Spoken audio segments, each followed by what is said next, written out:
Pernahkah kita terpaku pada keindahan binaan gereja yang megah atau terpesona dengan upacara yang gemilang?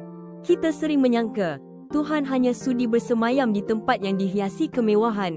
Namun, adakah itu benar-benar kehendaknya? Adakah dia mencari kemegahan yang dicipta tangan manusia atau sesuatu yang lebih mendalam? Raja Salomo di 1 Raja-Raja bab 8 berdiri di hadapan Tuhan bukan dengan kesombongan, tetapi dengan hati yang tulus. Doanya melangkaui umatnya, termasuk orang asing yang datang mencari Tuhan. Seperti 1 Raja-Raja 8:42 berkata, orang asing itu pun datang, lalu berdoa ke arah bait ini.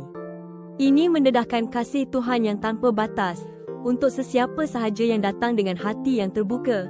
Jadi, ibadah sejati bukan terletak pada seberapa indah bangunan atau seberapa megah upacara kita, tetapi pada hati yang tulus, yang terbuka kepada Tuhan dan juga sesama. Ia adalah tentang kasih yang kita tunjukkan, keikhlasan yang kita bawa. Marilah kita menawarkan hati yang lapang, yang sanggup menerima dan mengasihi, kerana itulah inti sebenar penyembahan yang menyenangkan Tuhan.